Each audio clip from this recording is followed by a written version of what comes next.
Hello friends, today it marks the launch of the first public program on the topic Breakaway from Competition.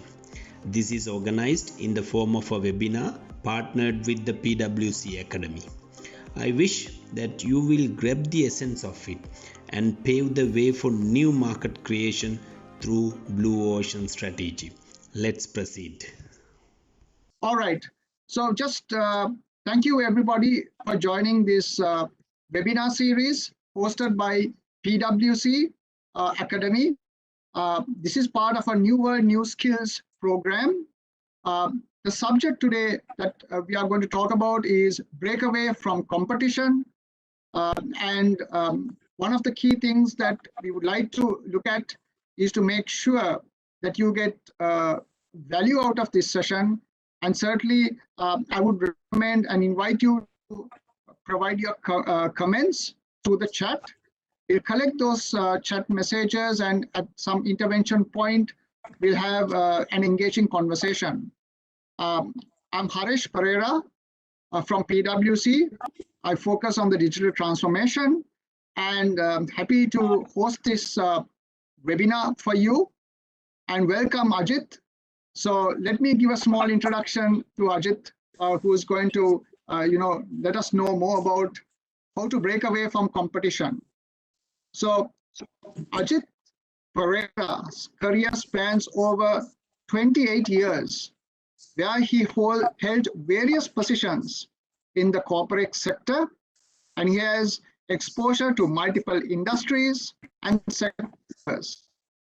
He also served at the Ministry of Public Management Reforms as an external consultant in corporate management for a period of 3 years.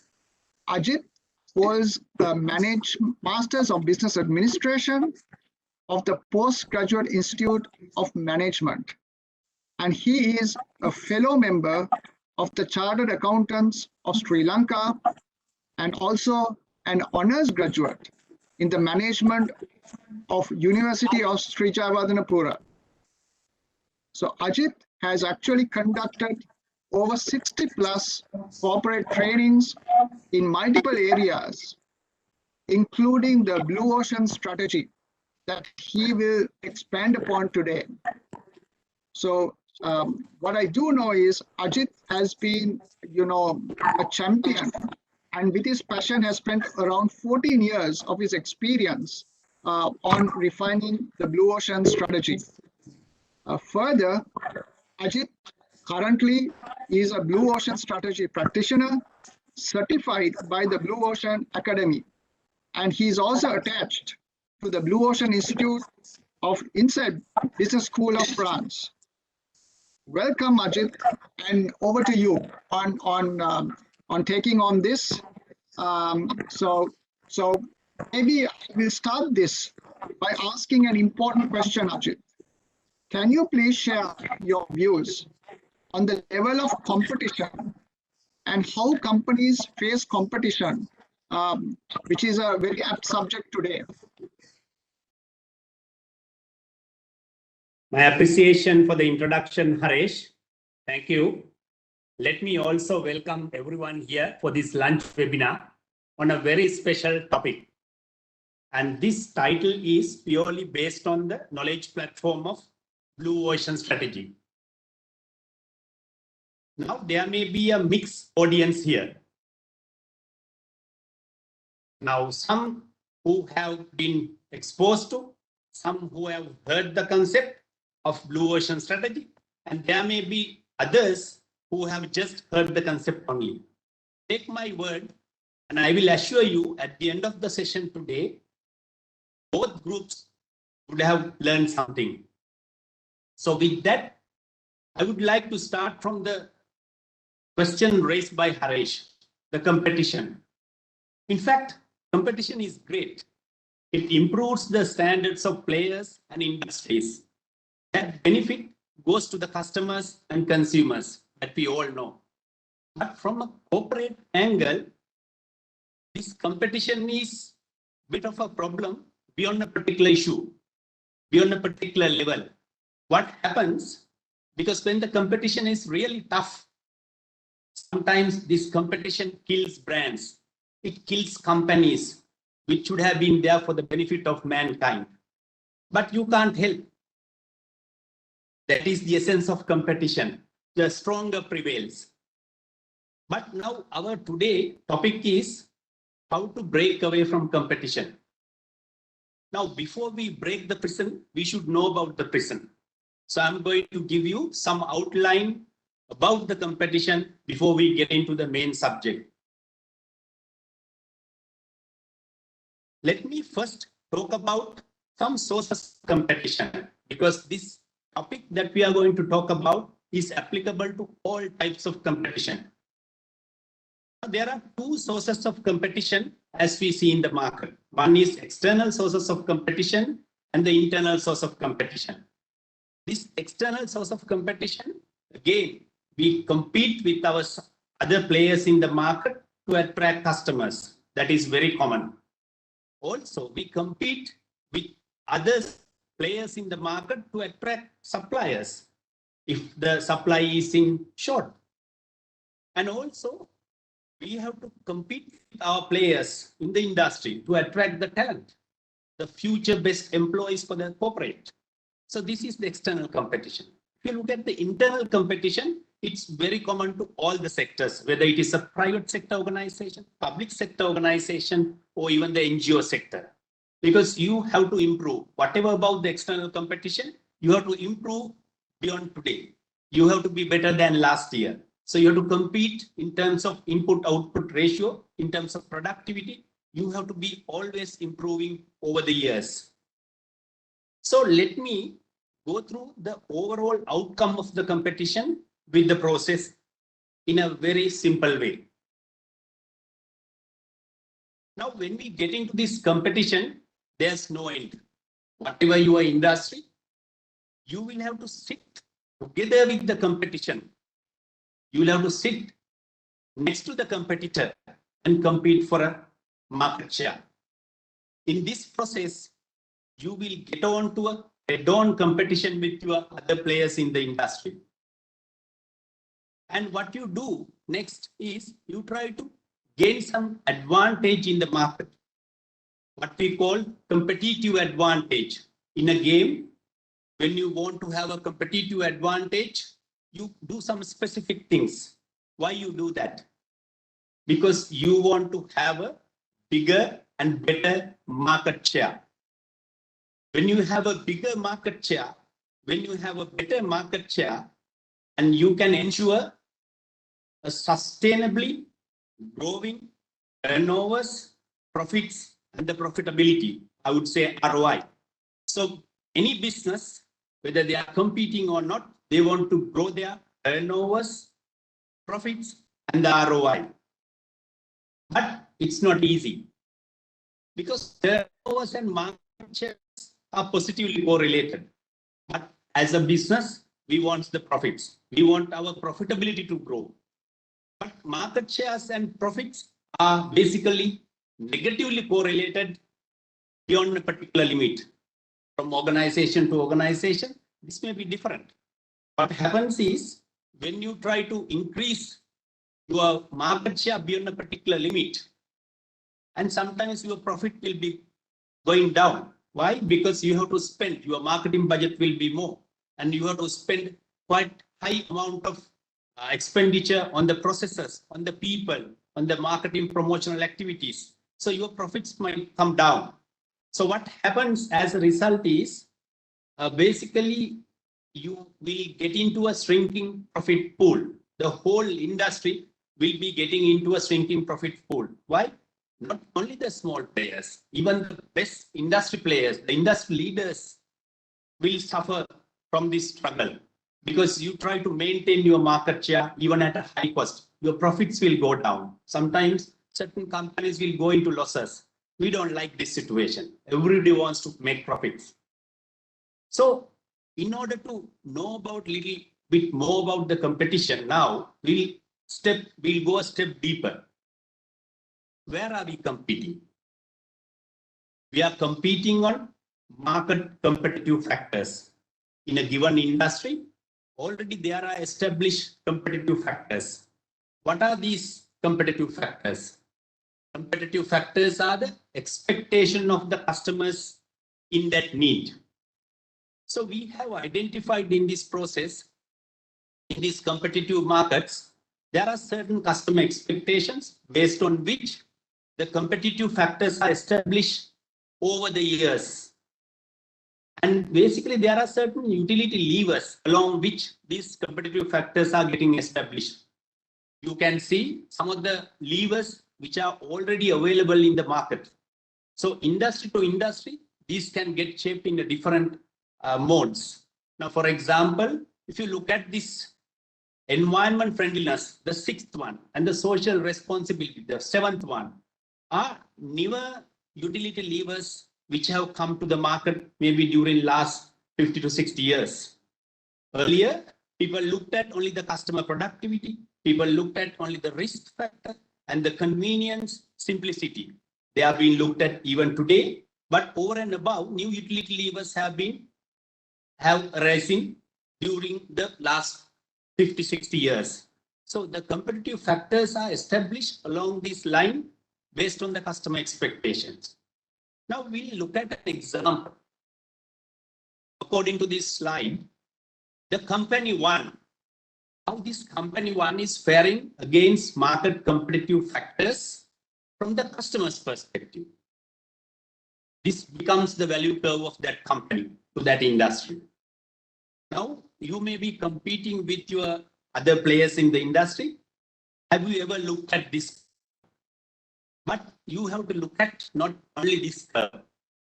You have to look at this curve in comparison to the competition. In comparison to the competition in the segment, in comparison to the closest competitions, in comparison to the industry leaders. So only you are not playing in this industry. So there is competition.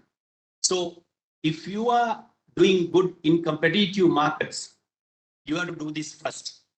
This is the starting point to enter our new title of breaking away from the competition, because we should know our competition well, where we play. When a customer decides what to buy, he will not look at each competitive factor separately. He will definitely have a weightage on each competitive factor. That is why we do the analysis customer segment-wise, industry-wise. And then he will look at the overall score that he can give to this company. Accordingly, the customer will come into a position where he can do the perceptual analysis on the offers available in the market. It doesn't mean customer sit down and do a analysis in all the cases. Okay, in certain capital investments, customer will do that. But other than that, customer will quickly decide based on the weightage that they give to the competitive factors and also the final score that they give to the companies. Now look at this chart. This is where customer perceptually decide from whom to buy. Now, if you look at the first top row, the first box, which is a winning strategy. If the customer feels that this company one is giving more values, giving more features to him at a price less than the competition. So customer feels that this company one is giving more value to him and at a price less than the competition. So it is a winning strategy for the company one. So like this chart will explain where you are in terms of competition if you do a proper customer study. So there are sure winning strategies, there are sure losing strategies, there are sure basically the lucky strategies.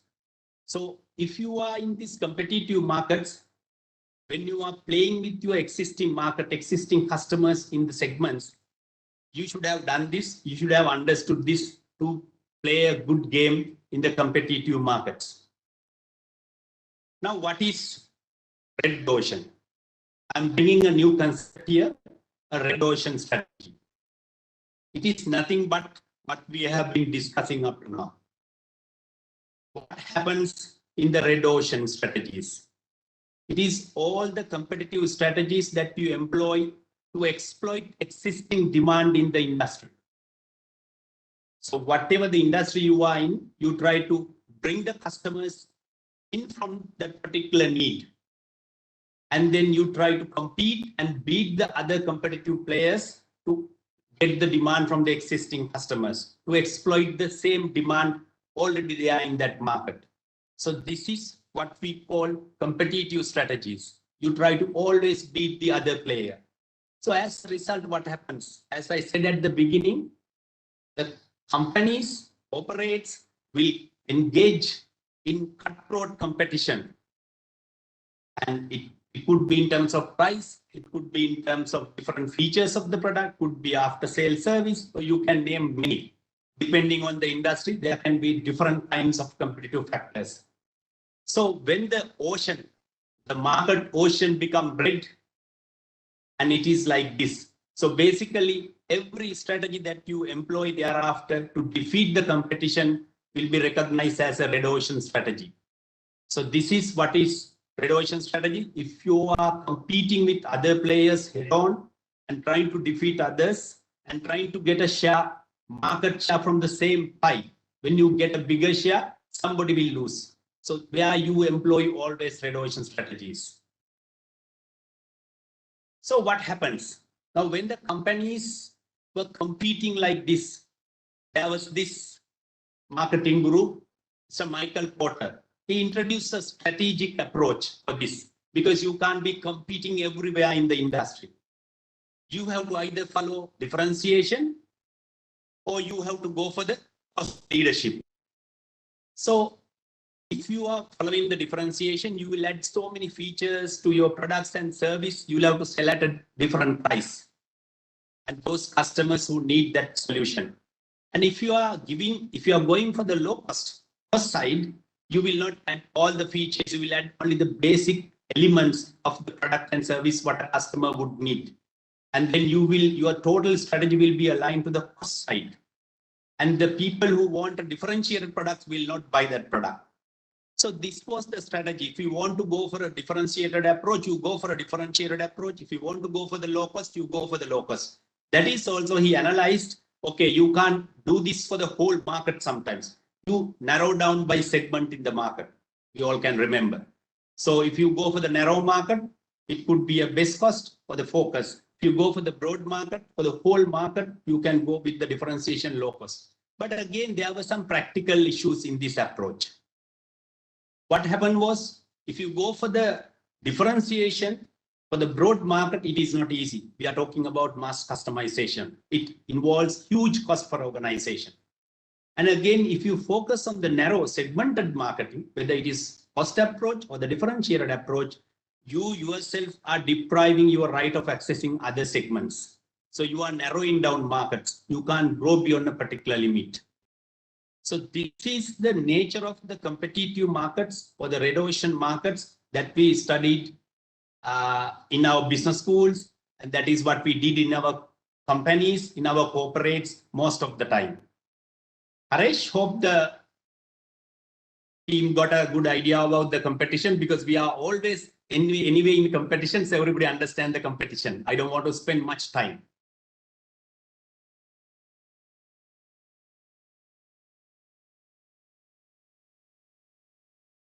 Harish, I can't hear you again.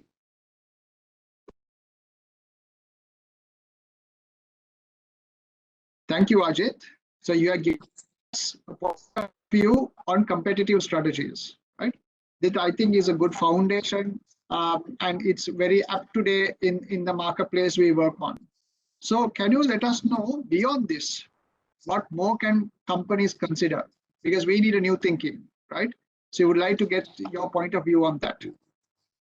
Exactly, Harish. Thank you.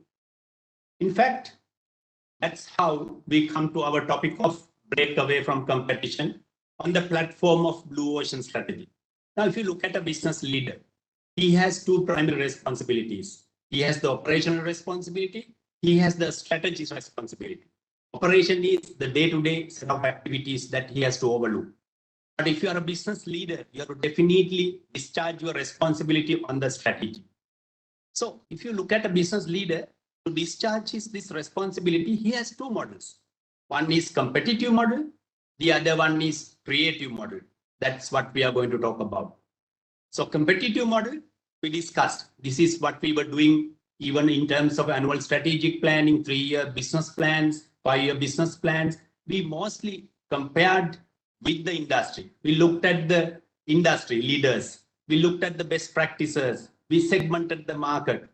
We looked at a lot of value equations, value improvements, and then we followed that methodology in most of the time. Today, I'm going to introduce with creative model of introducing a look at the strategy. What is this? This is called blue ocean strategy. And basically, creative strategies as compared to the red ocean strategies that we discuss, same as competitive strategies. Here we suggest creative strategies. And here what happens is the strategy will be created in order to identify new markets and create those markets and capture those demand. So we will identify new markets, new demands, and then to capture those demands. And in this process, the most important thing is we are trying to avoid the competition. We are not going to directly head-on compete with the other players in the industry, where customer will feel, okay, this is a different thing, even though you are still inside the industry, because blue oceans can be created within the industry, across the boundaries of the industry and outside the industry. But it should be totally a new thing. And a customer should perceive that this is a different thing. And avoiding the competition is very key here. You are making competitor irrelevant for your strategy. So we'll see small comparison between these blue ocean markets and red ocean markets for you to better understand the context. Now, you name any industry. All these industries are considered to be red ocean markets. We know automobile industry, we know pharmaceutical industry, it could be software industry, it could be even FMCG industry. All industries we know. Those are the industries that are in existence. We know the market spaces, we know the market boundaries, we know the competitive rules of the game. Now, what are blue ocean markets? Blue ocean markets are the industries that we don't know today.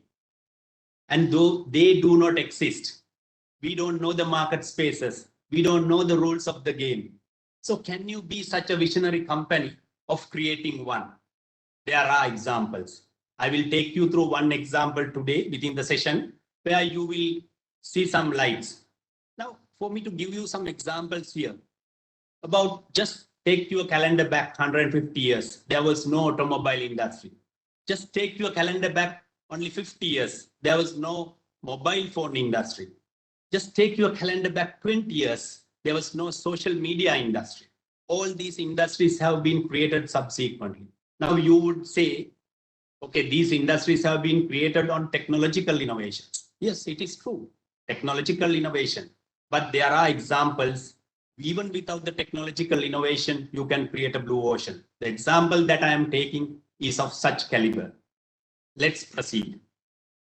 There are so much of comparisons that you can make between red ocean strategies and blue ocean strategies for you to better understand this formula. But let me compare only the core difference between these two. If you look at a red ocean strategy, as I said at the beginning, your approach is either differentiation or low cost. You can see on the red box, either differentiation or low cost. You can't try both. But the blue ocean strategy advocates you can do both. You can do both differentiation and low cost. Only difference is underlined word O and underlined word N. But for the red ocean strategy, we had all scientific ways of doing things. As we have learned, and always there were scientific tools introduced. It could be Ansoff metrics, BCG metrics, 9-cell metrics, all 4 generic strategies, and 5 forces model. We had all science to do the red ocean strategies. That's why we were more aligned to that side. And blue ocean strategy is something creative. There was no science. Everybody believed these innovations can be done only on the gut feeling, only on instincts, only on genes. We have to introduce a tool here. Let's go forward. At the end, I will introduce this tool. I'm going to introduce a story here. And this story will be the flagship story for the day. And I will be explaining all the blue ocean strategy tools through this story. Let me explain the In brief, the story first. The circus industry in North America. In North America, if you look at the circus industry in the last century, the booming early part of the century. And the market leaders were Ringling Brothers and Barnum and Bailey. They were leading the market. But when it came to around 1970s, 1980s, the circus industry was going down in North America because people had a lot of other entertainment systems like home entertainments and then video games, game stations, because the main market of circus was the kids. Kids didn't much enjoy now here. They enjoyed something else. They had different entertainment options. So industry was going down. Everybody was cutting cost and reducing the types of animals and reducing different kinds of options that they're giving in a circus. But set of street performers called Cirque du Soleil, it will be very difficult to pronounce this. You have to be used to it. Cirque du Soleil, company called, they were set of street performers. They came out with a brand new concept of circus. We will see what it is, how they do that. So with that, let me introduce the first Blue Ocean strategy tool. The first Blue Ocean strategy tool is as is strategic canvas. We have already seen this. Let's have a look at the game. We saw this company 1 and company 2 value curves. And this is how these two companies are offering to the market against each competitive factor as how the customer feels. Now, what happens over the years, these two companies compete, and these curves get converge together because everybody tries to give everything and you try to follow the market leader. And after years, any industry, look at any competitive industry, and these curves get converge and they get the same shape. And this is the starting point of the Blue Ocean strategy creation. As is strategy canvas. You should have a proper as is value curve or as is strategy canvas done first of all. So basically, why we call strategy canvas now, this is flexible. We are going to make it flexible. So we are going to now use tool number 2. I'm going to introduce only few tools today. There are so many in between tools, which we can discuss later in a detailed session. And tool 2 is 4-action framework. What happens here? It's a very simple thing. Always over the years, there can be areas, there can be market competitive factors that give to the customer, and the industry has taken it for granted, which you can eliminate easily. Sometimes the market conditions are such now, you can eliminate them.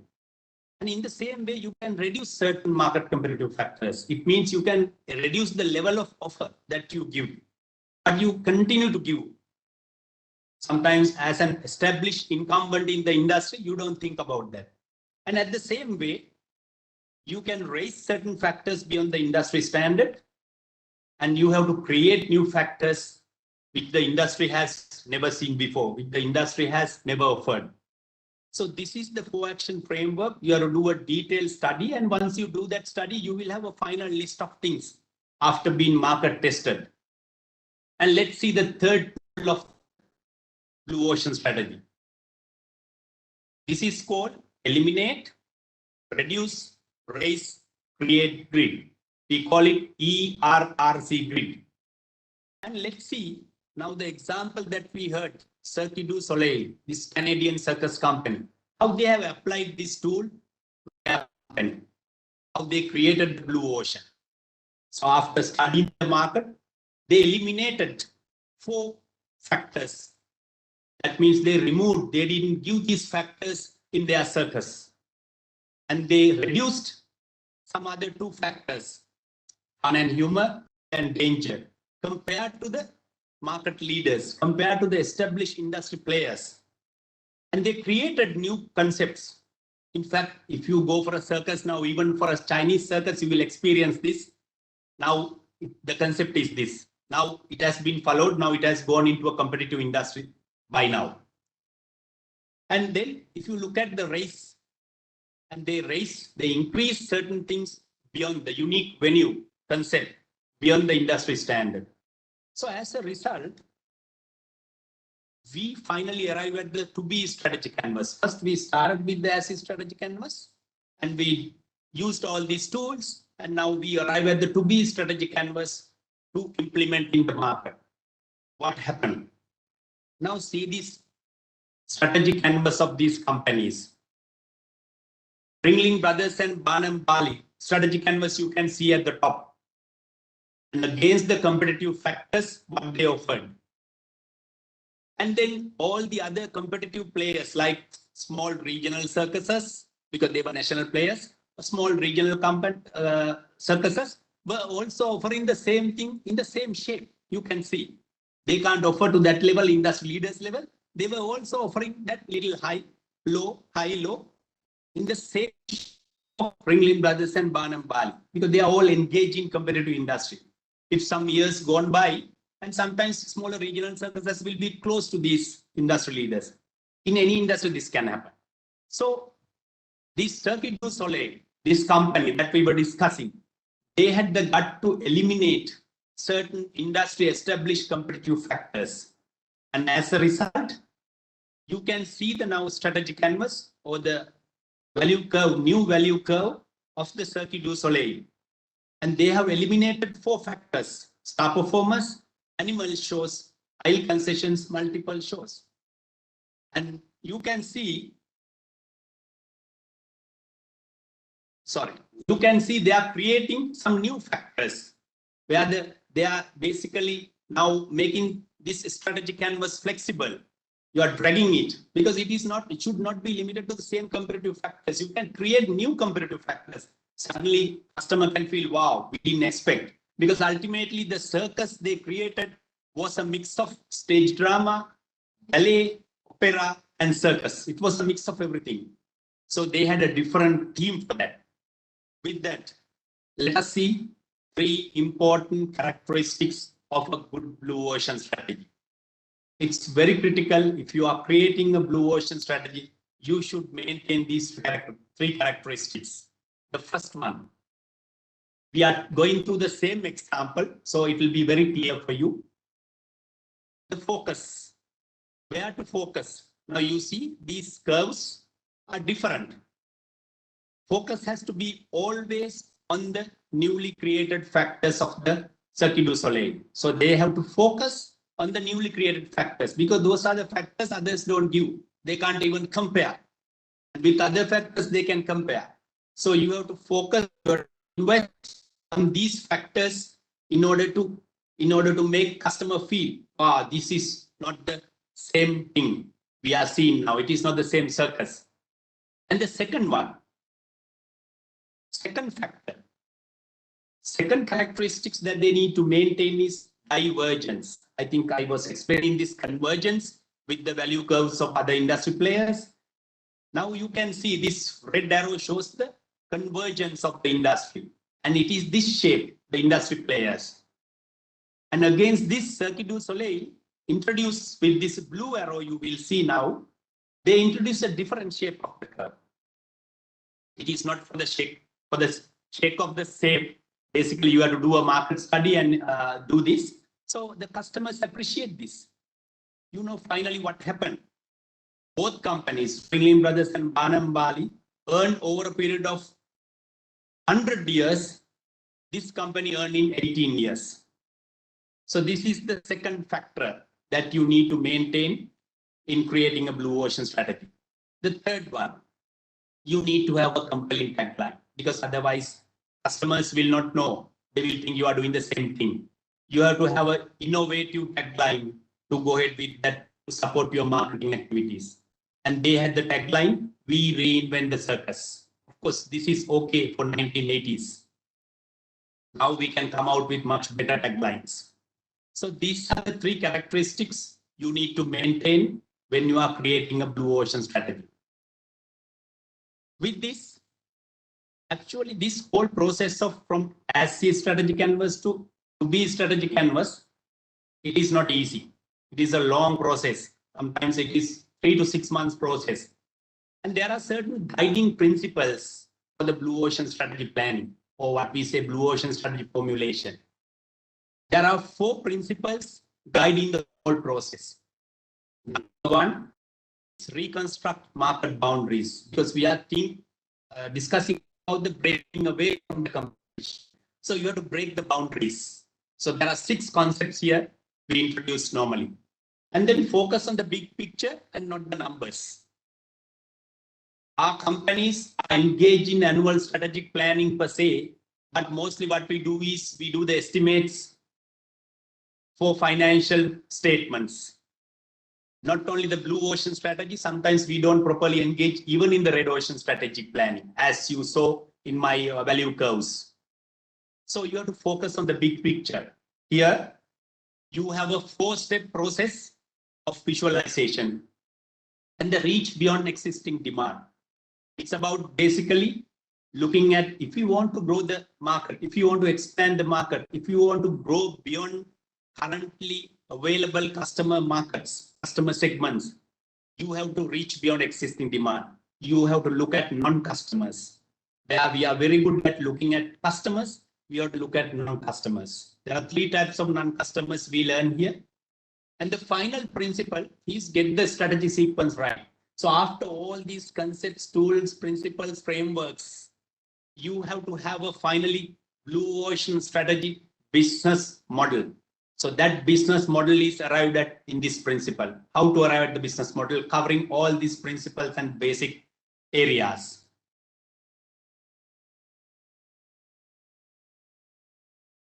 So now we will see what is the center of the blue ocean strategy.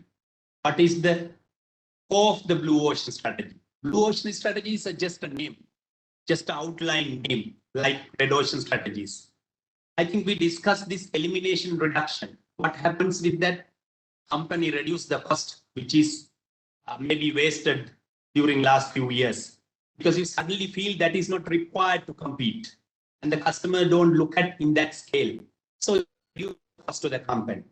And with the raising and creation of the new competitive factors, you increase the buyer value. Okay, you need to invest money also, but you are reducing the cost from the other side. You increase the buyer value, more customers will, now more non-customers will come to you. So as a result, you create this concept of value innovation, which is the core blue ocean strategy. You reduce the cost by eliminating and reducing factors. You raise customer value, the exceptional value from the customer you create by raising and creating. And you have to do this very carefully, conceptually. This concept is called value innovation. But this is not the technological innovation. This is not the product innovation. That will also definitely help. But even without a technological innovation, like Cirque du Soleil did in the circus industry, we can create value innovations. And now, I think we introduced this slide. We did not have a tool to show, to scientifically prove the blue ocean strategy works. Now, this is the tool we introduced. The value innovation is the model to go for differentiation and low cost together. This is doable. And with that, we come to the basically final summary of blue ocean strategy. Blue ocean strategy, the value innovation is the concept of the blue ocean strategy, and that has been advocated by 2 professors, Professor Remy Maubogne, one from South Korea, the other one from USA. They are currently the strategy professors of INSEAD Business School, and they have strategy faculty, blue ocean strategy faculty attached to the institute, the INSEAD Business School, one of the world's famous university. Not only the formulation. Now, in the case of blue ocean strategy, we have discussed in brief the formulation principles. Now we are talking about the execution principles, because we know how hard it is to implement even a red ocean strategy. And the things that we discuss, strategies that we discuss in corporates, it's very difficult to implement even the most common red ocean strategies. So blue ocean strategy is a huge change management process. You have to get so many things aligned. So blue ocean strategy has 4 principles guiding for the execution. Again, they are very detailed. When you try to implement, these principles have to be followed, maybe from company to company, corporate to corporate, depending on the environment. these have to be slightly, definitely made it flexible, made it change, made it bend, and then these have to be followed. And there are 4 key organizational hurdles that have been recognized. So they have been discussed. And you have to build execution into the normal process. We know how hard it is even to implement something small in a company when you have to work as a team. And then you have to align the value, the exceptional value that we are supposed to give to the customer, and the profit that the company should give. Because ultimately we create a blue ocean strategy, not to do normal profit, not to gain a normal profitability. We have to have extraordinary profit. Conceptually, we are creating a monopoly within the short time, depending on how long you can protect your blue ocean idea. So the 4th principle is renew blue oceans. This is a continuous process, because once you create one, if you want to be ahead of the market, if you want to be ahead of the industry, you want to be better than the competition all throughout, you have to be creating this. At least every 3 to 5 years, you have to be creating a blue ocean strategy. And once you create one, you have to do a lot of supporting strategies to maintain the top-notch nature of the blue ocean strategy. And before renewing, it's very important the protection as well, whatever you create. So these principles are discussed under execution principles. Harish, hope the team got about the blue ocean strategy formulation, execution principles, and the finally tool that we have as value innovation for the blue ocean strategy creation. Sure. Certainly, I think it was very insightful to all of us. And maybe with the interest of time, Ajit, what we will do is I'll take one key question, which I hope you can, give us a good brief, and then we maybe move into the programs. So can you share the impact of companies implementing blue ocean strategy and some of your key views, please? Yeah, that's something you'd like to. Yeah, Harish, quickly I will share the impact of creating a blue ocean strategy. Now, these 2 persons, W. Chan Kim and Rennie Mobokwe, they did a study spanning for 10 years and covering 100-year history. And basically, they studied 30 industries and 108 companies within that. And their unit of analysis was strategic move, strategic approach, strategic course of action that a company takes. So after doing this research for a period of 10 years, they came out with a conclusion like this. Out of these 150 strategic moves these companies did, only 14% were blue oceans. Balance 86%. The companies, in the name of blue oceans, they try to do many things, but ultimately they fall into the red oceans. So the 86% were red oceans. But see the revenue impact, see the profit impact of blue oceans. The 14% of the blue ocean strategies out of this 150, basically 21 blue ocean strategies, they gave a profit impact of, in the overall picture, 61%. So basically, if you are creating a blue ocean strategy, it should be extraordinary profit.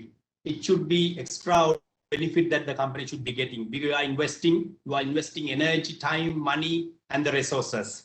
So this is the level of creation, the level of result the blue ocean strategies have given in the past.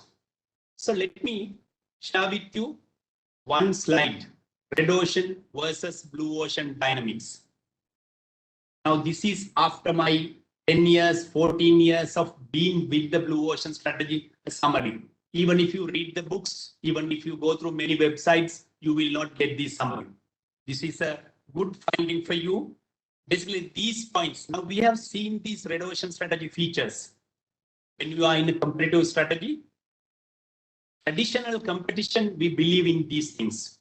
We are customer focused, customer is always right, and so many other things. Let me introduce the list of the blue ocean strategy mindset that you need to develop if you want to create one. So I can take one full day to explain this slide, but for the interest of the time, let me just explain 2 factors in a minute. The third one, which I have underlined, industrial benchmarking. We all tend to do, and even sometimes when we discuss in the strategy meetings, what is the industry doing? what are the industry leaders are doing, and what are the best practices we always discuss. That's good. But of course, if you want to develop a blue ocean strategy mindset, you have to be ready to challenge best practices in the industry. Like Cirque du Soleil removed the animal shows, like they removed the other aisle concessions from the circus industry as a newcomer to the industry. And take the last point. All this time we had a scientific process of doing the red ocean strategies, all these tools and creative strategies were always a genius task, not anymore. The blue ocean strategy introduces a scientific model for business innovation. So now and then, and in the future, we all can be an entrepreneur, be a non-entrepreneur. We all can do the business innovation very carefully, very consciously by applying these tools and frameworks. Harish, I think before getting into the programs that we have lined up, it's better if there are some questions to take up. Sure. Let me have a look. Right. Maybe we'll take one question for now, based on the time we have. So, Ajit, what type of organizations that can implement this new strategy? Because some may see that, we are traditional organizations. There are different size and nature. Is it only limited to, mature organizations, small, medium, large? Would you have, what's your experience in terms of application of this so that it's applicable to them? Yeah, Harish. In fact, blue ocean strategies can be implemented by any kind of organization. It can be technological organization, non-technological organization. It can be a newcomer. It can be an incumbent player. We all know Ford Motors introduced the T model. They were incumbent in the industry by that time. And Chrysler introduced the minivan, the station wagon in 1980s. They were incumbent in the industry. And when the IBM introduced 650, they were incumbent in the industry. So there are new companies as well as incumbent companies, and small companies, big companies, and the technology company, non-technology companies, private sector companies, public sector organizations. Now in Malaysia, there are blue ocean strategy programs by the ministries and also the NGOs.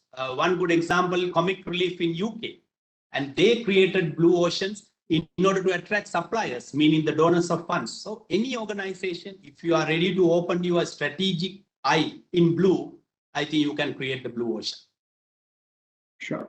I think connected to, maybe let's take one more question. If you take, should an organization initiate this process at what life cycle? Different organizations have some life cycles in business, right? So is there something that they need to initiate it, because you have from strategy to planning to execution, right? And obviously there are different businesses, right? So would like to understand, is there a particular stage or process? While you nicely said it can be applied to any organization. Harish, can you quickly repeat the question again? I didn't hear it. Yeah, would like to know when should an organization initiate this process? Ideally, because you said now this can be applied to any type of organization. Is there a particular stage that they should apply this? Okay. Yeah, that's big. In fact, as I said, of course, this can be implemented by an organization when the organization is initiated. Okay, an entrepreneur can definitely start with a new idea like this, and they can come to industry. And an organization which is at the mature stage, let's say they are making profits, but they can see they can't now go beyond the market share. Their profits are going down because they have come to the maturity. Small players are giving huge competition. The more you try to acquire more market share, your profitability is going down, and you could be in a declining industry like in the Cirque du Soleil. So even when you start an organization, you can study the industry. If you know the industry, people who work in the industries come back and start their own businesses, they can create. And also you can look at basically the maturity organization, and declining industry organizations can look at this strategy, because now you want to come out of the difficult situations you are going to go in.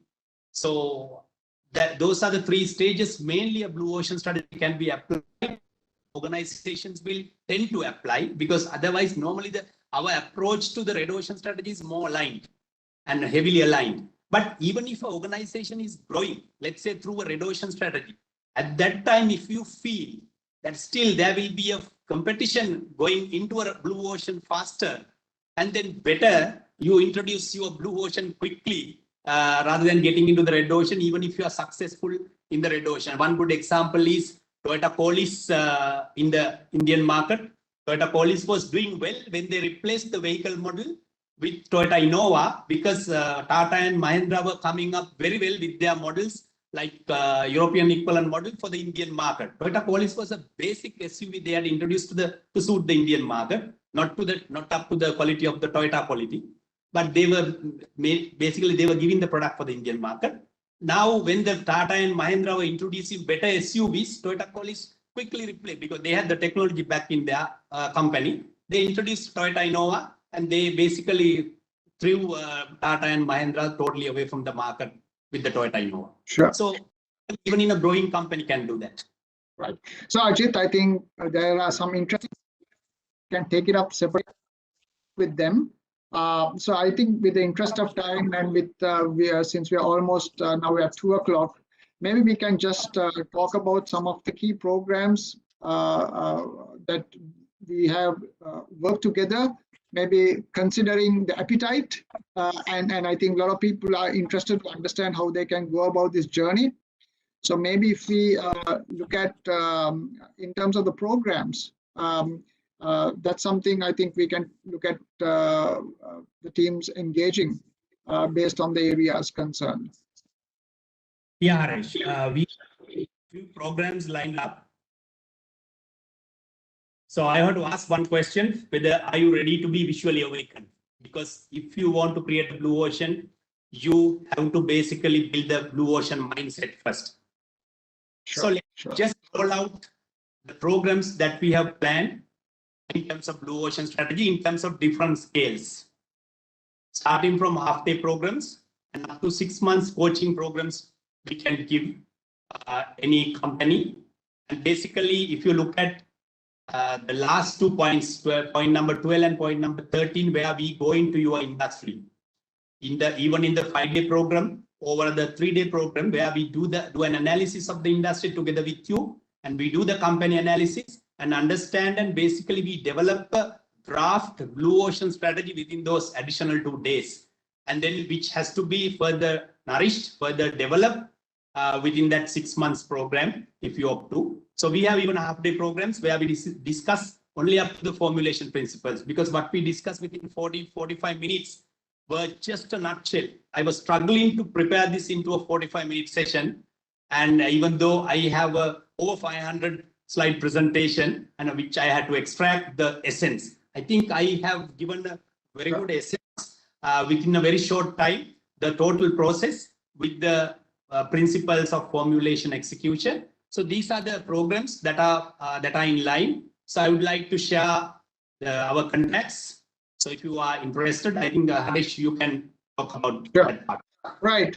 So I think, thank you very much, Ajit. Since to conclude this webinar, I think a lot of the people who joined were able to get a lot of insights in terms of the competition, what type of strategies that we can apply, and what new tools, canvases, and different aspects that they can look at. I think breaking beyond the box, right? If you look at it in terms of, and these are challenges. Even some of our leaders request, how do you think out of the box and to support us in growth? So I think some of these areas that you have introduced, I'm sure has, ignited things in people's minds. And thank you very much for taking this time and sharing your knowledge and expertise. And we look forward to, bringing few more webinars in the future on similar interesting areas. And I would like to thank all the participants and the audience for giving, the opportunity for us to, go through this program in an effective way, and for some of your questions. We've also to make it sure that we have this session available online, so you can share it with the rest of your colleagues. And also, please feel free to get in touch with PwC for future events. Thank you very much. Thank you, Harish. Thank you, everyone.